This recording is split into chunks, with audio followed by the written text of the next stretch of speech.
Asebiro Yesuna Akulora ni komanda janer Atingo bada Tanyisi mar surrender. Agone Ruoth erokamano, Nyasaye malich motimo ng'wono kendo. Kapok wawinjore kata wawinjo wach Nyasaye, walam Nyasaye mawacho. Nyasaye maler, Ruodh muma, Ruodh teko, Ruodh ono, Ruodh gode, Ruodh aore gi nembe, Nyasach Ibrahim, Isaka kod Jakobo, Jaler mar Kalvari. In Nyasaye onge machielo. Erokamano setimo ng'wono mondo wawinj kuomi kuom wachni ma ok lo. Iyudo duong' Nyasaye kikawo thuolo, Nyasach kwe, kimiyo wawinjo ma iye kendo ilo tiend wecheni mopondo. Nyag Nyasach kwe wasikwa kod bura. Wedwa chi otimre ka piny ruodhi lor. Timie kod wakambi Nyasaye ka nyingi duong' e weche duto. Alamo ka yie nyingi Yesu Kristo akwayo. Amen. Erokamano nyadichiel kendo. Ne thuolo ma Nyasachwa timono maber.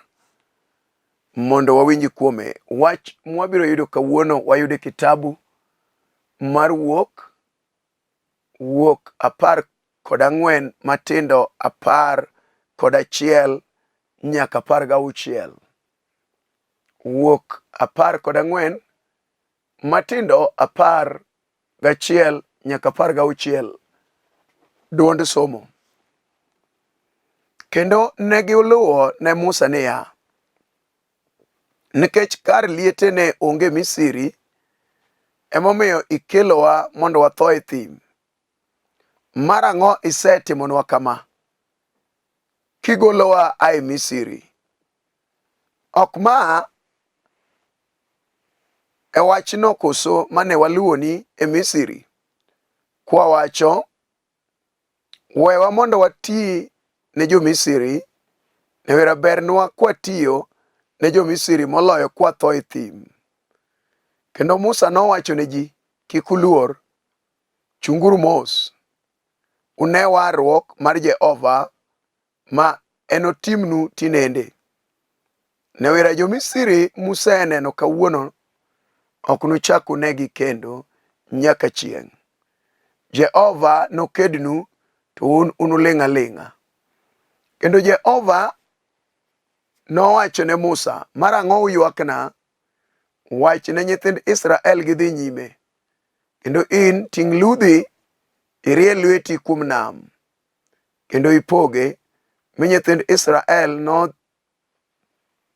nodhi e chuny nam kuom lowo motuo. Amen. Thoro mar wach madwa ni wawinjore kata walalre kodi kaachiel en gowo. Gowo. Gowo mar wach masomo ne nitie sidienje ka sidienje. Wan gi lonyo Misri, to eka wan gi lonyo thim mondo ji odonje piny singruok. Muma mar Wuok miyowa nonro mar oganda mag Israel kage ae lwet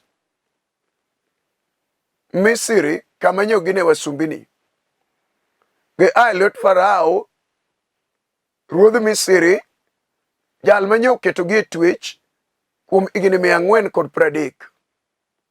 Muma wacho ne sama ono mogik mar 10 notimore, to Farao nowe jo Israel bang' ka wuode makayo gi yowuoyi makayo te piny Misri oninde badgi. Wachno nomiyo jo Misri oting'o badgi ka gikoni masirini gi midhierini gi lwenje magiromogo nikech Israel pek. Miyo ne giwegi mondo gidhi. Sama ne giwegi, Nyasaye notego chuny Farao kendo. Bang' ka Israel osewuok, koro chomo yor nam makwar.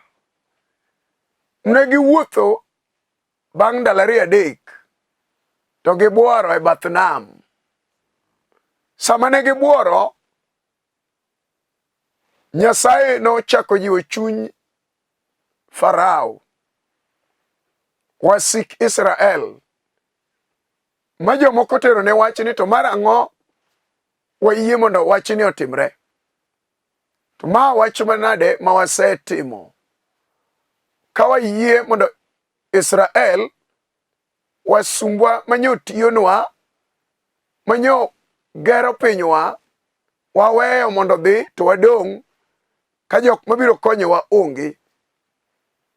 Wach ni nomiyo Farao owako oganda maduong' mar joidh ambuoche mag geche mag lweny mag jolwenje duto ka gilawo Israel. Ne gilawogi ma gijukogi. Sama ne gijukogi, Israel bathgi kulchiel ne nitiere got, bathgi komachielo nitiere got, e mbelegi nitiere nam makwar, e ng'egi wasikgi ma en Israel, ma en jo-Misri, ni bang'gi. Wachni nomiyo jo-Israel ogoma chiemo ka geche mag lweny ringo matek, ka buru dung' kochomo polo, piny ochamo oganda mag jo-Israel. Ne gichomo Musa tir, aeto giwachone, Musa wuod Amram, dong dinyowa kweri ka wan piny Misri ni kik igolwa mondo wadhi watho e thim, ka ionge adiera kama iterowae. Dong dinowa koni mondo kik edhri golowa e lwet Farao. Koso Misri nyoliel onge madinyo ikwae momi kelowa mondo watho e thim. Mano wach manokelo luoro gi kibaji, gi kiondko, gi ubagabaga ne oganda mag jo-Nyasaye. Kata obedo ni giseneno weche moko mag ono mag bad Jehova, to mano nyok omiyo chuny luoro donjonegi, kendo nyok gibagni mapek. Wach no omiyo chunygi odar kuom weche ma nyo Musa wuoye kodgi, ma yiegi oregore, ma chwo chongegi ochako tuomore, mon ywago dayo, moko be dwano go Musa gi kidi, moko dwano cho Musa tir mondo go gi kidi kuom kelonegi e masira. Wachni emokela mondo wawuo. En wuok, tiende ni Israel wuok, gichako wuodhgi mar dhi e piny singruok, piny Kanaan. To kata kamano, wuoth ok yot, wuoth pek, wuoth iominore, wuoth iodwalore mogajore mapek. Wira lwenje gi midhieri ni kod wasigu ne rito Israel. To chakore gi wasigu maging'eyo manyo sandogi, jal manyo chwadogi, jal manyo ketogi tich chuna, jal manyo ketogi mabus, jojela, jal no bende bang'gi. Ta wachni nomiyo chunygi odar, oa kuom Jehova owe Nyasaye. Muma lero ni ne giywakne Musa, kendo Musa bende nochomo wang'e kuom Jehova. Wan e thuolo mar tielo mogik mar higa, wan e thuolo mar gowo, ka higa machielo ng'ewa mar 2021, to wadonje higa manyien mar 2022. En higa ma ng'ama osedhiye onge, en higa ma ng'ama ong'eyo gimoting'o onge, en higa ma weche mane iye wakia, en higa ma ng'ato nyalo a piny to loso kako dwa donje. Ochalo thim maduong' kata mudho ma ng'ato dwa nodhiye. Sama ng'ato dwa dhi mudho, onyalo manore gi taya, onyalo manore gi meny, onyalo manore gi toch. sama ng'ato dwa donje nam, onyalo manore gi abal. Kaka dokwang' dodonje nam, ayo go loka. Mae wach manochomo oganda mag Israel tir. Kama gidhiye gikia, pok ne gidhiye. Weche miwacho negi ema giwinjo. Te gine parariyo. Yigi okikore. Miyo ubaga ng'eny.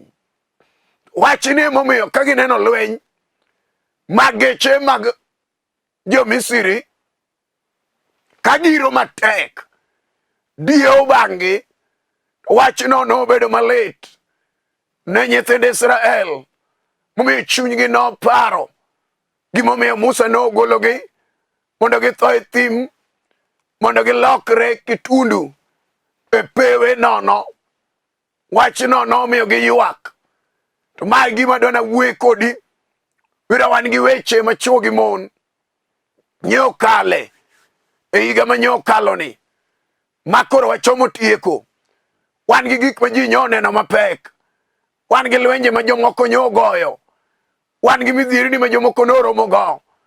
Wan gi weche ma pok jomoko tieko. Pod ong'ong'o negi ogore nja ochomo gi tir. Wan gi weche ma kaka ji dwa go be otamo jomoko. Moko be wan go ma ok gigom mondo gikal go. Nyok gin gik mamit. Nyok gin gik mabeyo. Nyok gin weche manyalo moro ng'ato.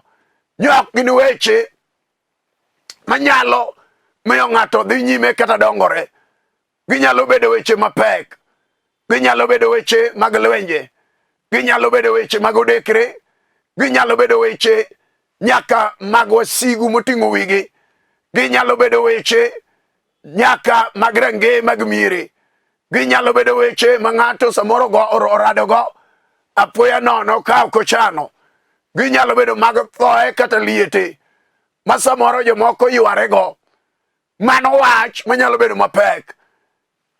Minyalo yudo ka dala moro jomoko nyo tho e buora. Dala moro nyo en higa mar iko ne range moko. Haleluya. Mane wach ma Nyasaye otimo ng'wono. Mondo kuni ni doge drawing board. Inan kaka idwa kalo. Israel ne ok nyal kalo nam. Nira nam makwar nongoro wang'e. Ng'iyogi kaka gibiro.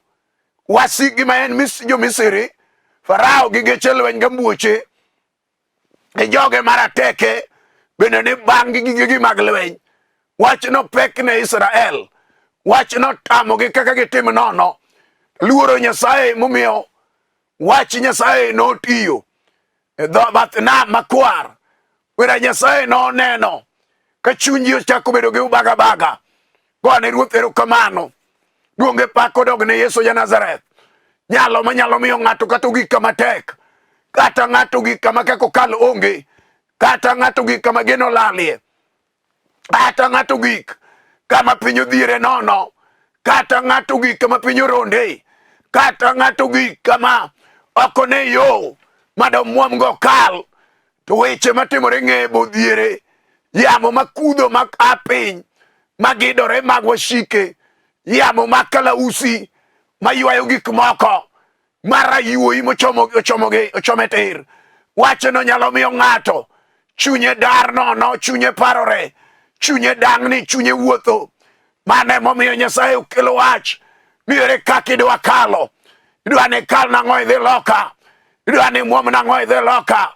Idwa ni iyor nade. Wach mochung'no mong'iro lake to chomo wang'e tir. Chalo Goliath manochung' e nyim Israel. Mae wach madwa na wuoye kodi.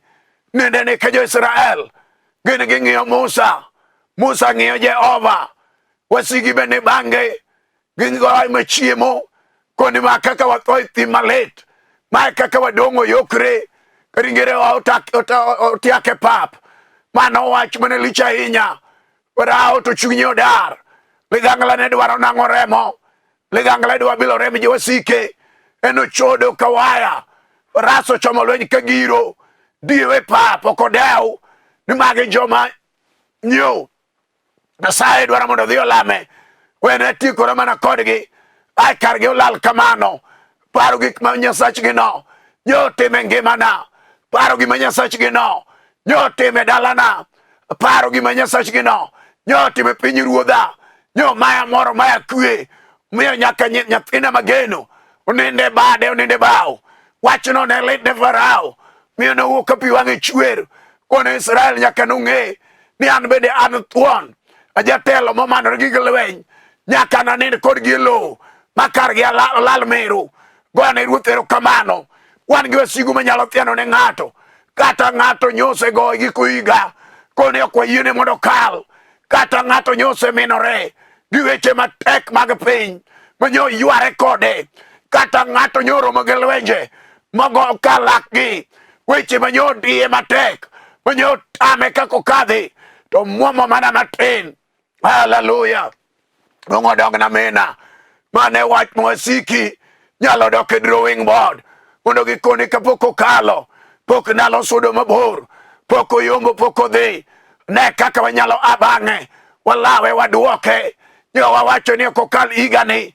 Nyo wawacho ni dong' higani. Nyo wawacho ni ngimane wang'ado. Nyo wawacho ni watieke. Nyo wawacho ni kare lal. Nyo wawacho ni kare ok chakne kendo. Nyo wawacho ni en mare. Oserumo wayweyo. Kata kamana wuoro Nyasaye. Ma pod odong' ane ng'ato malo. Kaka no ane Israel. Sama Israel no ywak. Ka tich misumba romogi. Midhiero gi chandruok oromogi. Pek mag tich mar nolo. Loso matafari. Oromo ngimagi. Ane wach momiyo Nyasaye gi bade morie maratego. Jehova ng'ama ler mar Israel. Luongo Nyasaye manitie. Nyasaye marambi mar mbaka. No amalo gi Musa wuod Amram. Thuon manorado gi Jehova thim. Aeto chomo Farao tir. Kone Jehova wacho niya. We joga mondo lama. Wach manyalo miyo ng'ato muomo. En ka ng'ato dimbo Jehova. Aeto chomo wach manitie. Gi nying Nyasaye maratego. Jal makedo nwa e lweny. Goane ruodhno erokamano. Umalero ni sama ne gin e bath nam. Wachno ne pek. Aeto gichako ywak ne Musa wuod Amram. Musa jal mopong' gi yie. Musa jal mopong' gi ng'wono. Musa jal ma Jehova wuoyogo. Musa jal manowinjo dwond Jehova. Jal manoneno gik ma Jehova notimo. Aeto ng'e adiera ni jal ni kaka nyogola. Sama nyakwa jambi Jethro. Omiyo aneno kolocho e lwet Farao. Ma gik madongo timore. Jal ni ok bi wewa. Ja adiera kako wacho. Biro timo Nyasaye no. Nyasaye no amalo. Kone Musa niya. Marang'o miyo Israel ywak. Marang'o miyo chunygi odar. Marang'o miyo kiondko makogi. Marang'o miyo giywakna. Gidhi nyime. Giwe ng'iyo chien. Gidhi adhiya nyime. Hallelujah. An bado nakoni niya. Tinende ne Nyasaye moketa ka. Kelo wache lewa wuok kodi. Wala kodi sani. Munda go kodi wach moro. Manyosa moro chando chunyi. Wagow ka higa dwagowo. Ka weyo weche mag Misiri. Waweyo weche mag higa mokalo. Loka machielo. Ai wachako higa manyien. Gi mauma duong'. Gi loch mar Jehova. Gi teko malich mar nyalo. Mar Kalvari mar nengo. Mano ochiw kendo nowal. Ne chuo kod mon moyie. Mowalo Jehova. Kaka kargi mar teko. Kaka kargi mar resruok. Kaka kargi mar pondo. Kaka kargi mar konyruok. Kaka kargi mar gweth. Kaka kargi mar ng'wono. Kaka kargi mar ono. Kaka kargi mar chiemo. Kaka kargi mar rwakruok. Kaka kargi mar pak. E weche manade magirade. Mae wach mane Nyasaye timo ne jo Israel. Mondo ging'e ni en Jehova. Jehova ma ja ono. Jehova ma ja timo. Jehova marito singruoge. Jehova ma ja adiera. Jehova ma pokolo. Jehova ma nyalo gi teko ni e lwete. Kata mana sani en achiel nyoro tinende ma nyaka chieng'. Emomiyo iluonge niya. Nyasaye manitie duonge pako dogne. Hallelujah. Ere kaka idwa kalo. Ere kaka idwa kalo. Weche ni e mbeleni. Weche ni e ng'eyi. Gini weche mapek. Gini weche malich. Gini weche molorore. Gini weche moridore. gin weche matek. To wach milero kawuono chalo gi nam makwar. Nam manoloro ne jo-Israel. Nam makwar ne ok en tugo. Ne en nam maduong'. Nam moyarore. Kama ok inyalo yoro. Kama ok diedhri donje. Kama ok diedhri kalo. To wuoro Nyasaye mowuoyo gi Musa niwinjo wuod Abraham, yaye wuod Yokabeth, wachne jo-Israel giwe luor, giwe ywak. Namba achiel, iwinjo dichuo, iwinjo dhako, iwinjo kijana, iwinjo mama, winjo maber. Wach lero maber niya, namba achiel onego wadar luoro. Ma samoro jasigu nyalo tiyogo e ngima ng'ato, kata wach lich machalo nade, kata higa nyo pek, kata tuoche nyo ng'eny, kata chiedh nade nyo nitie, kata pesa nyo onge, kata tich nyo rumoni, kata weche nyo lorore. Namba achiel, gol luoro.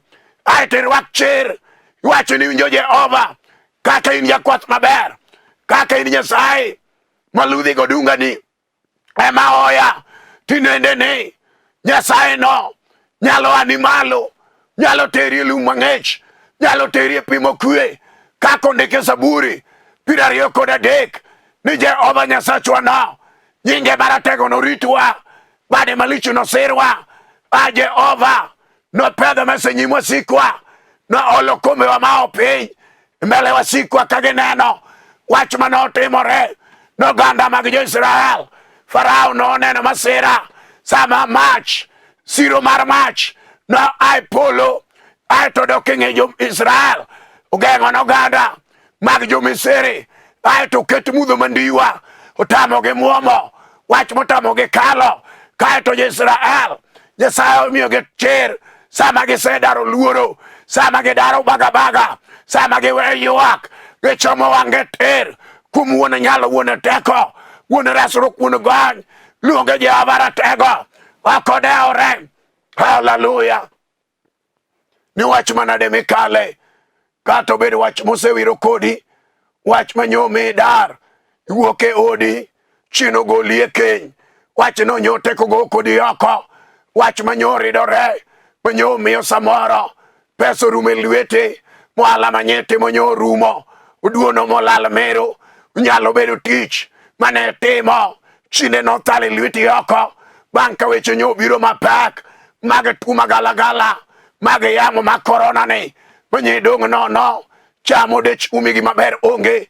Mae wach momiyo Yesu ja-Nazareth kelo wachne kod sani ni jal ma chunye oyawre, kata obed rangach manolorore, ma ng'ama doke onge. Ka higa rumo kama, kaka ji dok miechgi, in ka donji onge go, kama inyalo dhiye be onge.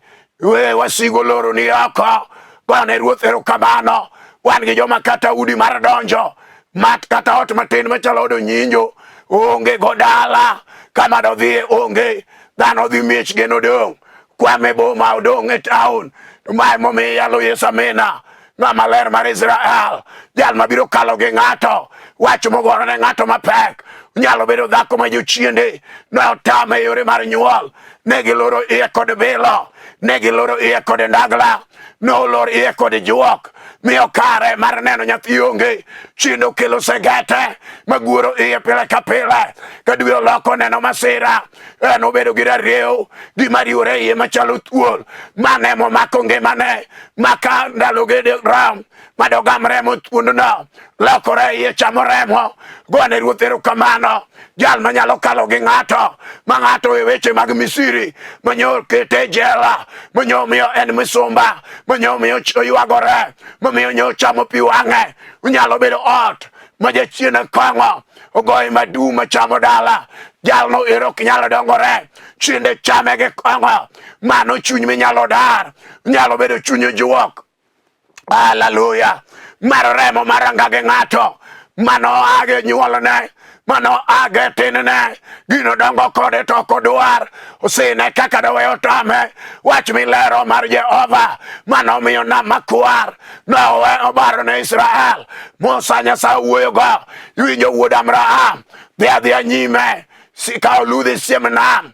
Gone Ruoth erokamano, mosojiwo joganda ne winjo jo-Israel jo-Misri ma unenogi ok unuchak unegi kendo, walweny ma unenogi ok unuchak unegi kendo, Farao gambuochegego ok unuchak unegi kendo. Iwinjo kata mana sani kaka Jehova en tie, kaka Nyasaye ongima, kaka Jehova en ono, kaka loch gi nyalo ni e lwete, kaka Jehova bade tek, kaka gik madongo timore. Sama Musa nosiemo nam, Muma lero niya, nam makwar noyawo, nolokore lo motwo, gimineno geng'o nyimino kuom wach miyalo mar Yesu ja-Nazareth. Kik iyie kal kode, idok kode loka cha, rwake yie machielo mar Yesu ja-Nazareth. Amina. Jateko Ruoth oloyo, kata obed mana kansa moketo vimbe iyi, wach milero mar Yesu. Amina. Ratego Ruoth ler, wachno nigi loch gi nyalo kod duong'. Wira moriemo mare kelo chang ne ng'amo yie, chango kuom yie, idonjo e higa manyien kitimo neno mar chang, idonjo e higa manyien itimo neno mar kwe, idonjo e higa manyien itimo neno mar warruok. Kata obed jaricho, maricho tweyo ka thewni, jal maricho mako ngimane, jal ma jachode mokethore, jal ma jalweny, ma jalar gik moko, jal ma janekono, jal ma unduno, jal ma jakuo, ma ok ne maber. Wach milero kawuono ni warruok osebiro. Muma lero ni ling'uru aling'a, ubiro neno warruok mar Jehova. Haleluya. Kata mana sani Nyasaye marambi mar mbaka, jal manowalo Musa wuod Yokabeth, nigi teko, nigi loch ne ng'amo yie neno wach milero gi sani. Ai ibiro kalo nam, idhi loka machielo, loka mar nam makwar, kama Miriam ma nyamin Harun nopake Jehova Nyasaye nolonegi lweny. Wasik Israel nomwomore nyaka e diere nam, chieng' onogo jolweny ne gidong' e diere nam.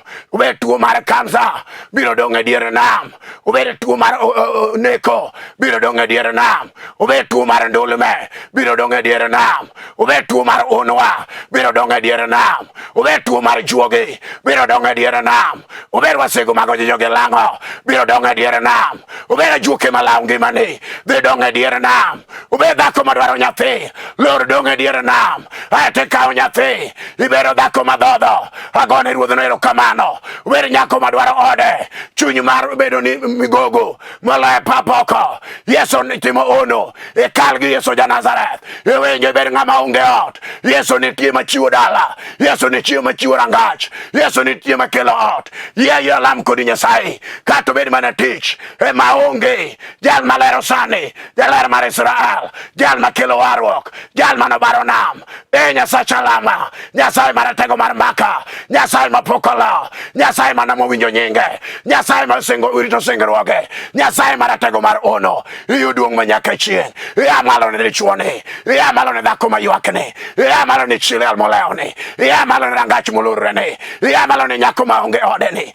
Nyasachwa, iya malo kiyudo duong', kiyie to go chongi wach manade midwa ni kalgo, ine teko Jehova wach malero kode sani, kaka nobaro na makwarno obiro timo ni ono. Ya lam kode gaga chonge piny, tinga badi kichomo TV kuom yie maduong' mar warruok. Nyasaye mondo timni maber. Walam Nyasaye. Erokamano. Nyasaye marambi mar mbaka, Nyasaye marakedo maromba lwenje, akeda Ruodh ono gi ranyisi. Lemie dhakoni, lemie dichuoni, lemie jaduong'ni, lemie mamani, lemie nyathi kichni, lemie chilielni. Amalo kiwedho ala, Nyasaye yaw tije, yaw yore gi Nyasaye, migine kwe, idwoko mamani e ode, Nyasaye igol dichuoni dong' gi kwamo, miduong'o dogni manyaka chieng', mige kal kaka Israel nokalo na makwar, itiek wasik gi lokani, itam chunje matamo dhakoni, yakode malo kimako lwete. Amina. Koro miyo ne gik madongo, ikal kodgi loch maduong' mar nengo, karembi Yesu Kristo lochonegi, kateko mar mach telo nyimgi. Agoni ni erokamano e nying loch mar Yesu Kristo. Amen. An ma wuoyo kodu an Pastor Alfred Odoyo, awuodi Nyakach, Kanaria. Nyasaye otimona ng'wono. E thuoloni an Nairobi ka yalo wach Nyasaye piny Kibera Karanja. Ka Nyasaye ditimni ng'wono, wanyalo tudore e weche modhi gi iye, wapuonjre. Namba minyalo dego ni 0723396805 kata 0101396805. 05. Ka wach nitie, Nyasaye otimni ng'wono, waradi. Kinde ni mag nyasi ma Christmas gi Happy New Year. Nyasaye mondo gwedhu uchak higa maber. Nyasaye mondo gwedhu ukal maber. Gini en marwa, gini mar Jaluo. Amen. Shalom. Asibiro Yesuna akulo